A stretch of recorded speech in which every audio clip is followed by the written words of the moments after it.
You know, right now, as you're listening to this, there's a hidden network inside you running your body completely on autopilot. It's keeping your heart beating, your lungs breathing, all without you thinking about it once. Today, we're going to pull back the curtain on that system and explore how modern medicine has figured out how to hack it. And you've probably felt this, right? That feeling of your heart just pounding in your chest before a big presentation, or that wave of calm that washes over you after a good scare. Well, that's not magic. It's an incredibly fine-tuned biological system. And once you get how it works, you'll suddenly understand how some of the most common medications in the world do their job.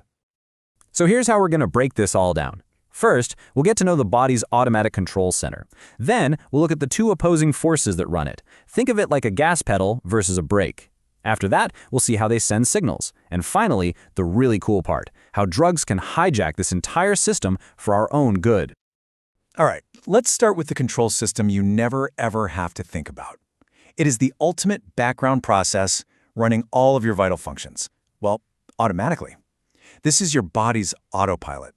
So, the official name for this is the autonomic nervous system, or ANS for short. The best way to think about it is like the ultimate background app on your phone. It's always running, it's absolutely essential, but it's totally involuntary. It manages all the critical machinery, like your organs and glands, without you ever having to lift a finger. And just look at what it's juggling. It's controlling the rhythm of your heart, the pace of your breathing, even how you digest your food. The ANS is this silent operator keeping you in perfect balance, moment to moment. Honestly, it's the only reason you don't have to consciously remember to take your next breath. Now here's where it gets interesting. The ANS isn't just one single system. It's more like a dynamic duo. And the absolute best way to think about it is as this constant push and pull between a gas pedal and a brake. On one side, you've got the sympathetic system. That's our gas pedal. It revs the body up for fight or flight. You know, when you need to react fast. Then, on the other side, you have the parasympathetic system. That's the brake. It's what calms things down so you can rest and digest. They often target the very same organs, but they have completely opposite effects. And this constant battle between them is what creates this perfect biological balance, something called homeostasis. So, say you get stressed. The gas pedal slams down, speeding up your heart and opening your airways for more oxygen, while it slows down digestion to save energy. But when you relax, the brake takes over, slowing the heart right back down and firing up digestion again. It's this beautiful, delicate balancing act happening all the time. So how does the gas pedal or the brake actually tell an organ what to do? Let's zoom way in, down to the microscopic level. It all comes down to sending the right message to exactly the right place.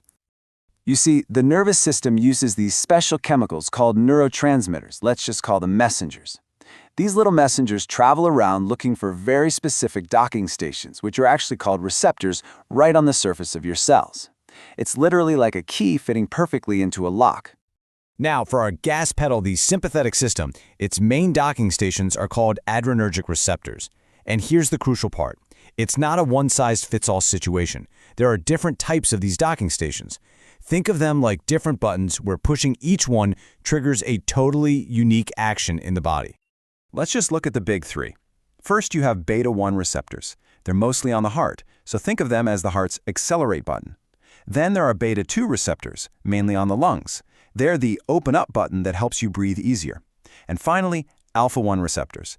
These are on your blood vessels, and they act as the squeeze button to raise your blood pressure. Okay, now that we have all the pieces, the autopilot, the gas and brake, the messengers, and their docking stations, we can finally get to the main event. How drugs so brilliantly hack this entire system. This is where pharmacology gets really, really clever.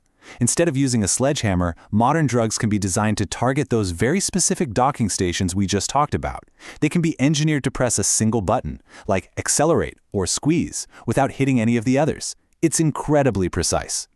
So it all boils down to this. These drugs work in one of two ways. They are either agonists, which act like master keys that fit into a docking station and turn it on, or they're antagonists, which are more like plugs. They fit into the docking station, but only to block it up, preventing the body's own messengers from getting through. Let's start with a master key, an adrenergic agonist. The most famous one of all is epinephrine, which you probably know as adrenaline. It's designed to powerfully stimulate that gas pedal system. So, if you've ever wondered how an EpiPen saves a life during a severe allergic reaction, this is it. The epinephrine it delivers is that master key. It hits the alpha-1 squeeze button to bring dangerously low blood pressure back up. It hits the beta-1 accelerate button to keep the heart pumping strong, and it hits the beta-2 open up button to stop the airways from closing. It's one key hitting all the right switches at once. Okay, now for the plugs, the adrenal antagonists. These drugs do the exact opposite by blocking the gas pedal. A perfect example is a super common class of drugs called beta blockers, which millions of people take every single day for heart conditions. Now, a beta blocker like atenolol is incredibly precise. Unlike that master key, epinephrine, this drug is designed to only block the beta-1 docking station on the heart. By plugging just that one accelerate button, it stops the body's own go faster signals from getting through. And the result? The heart slows down, it doesn't have to work as hard, and blood pressure drops. It's simple, elegant, and so effective. So when you strip away all the complex names and chemistry, that's really what's happening. These powerful drugs are just incredibly sophisticated tools, designed to either push your body's natural gas pedal for you or to apply its brakes, targeting specific parts of the engine with amazing precision.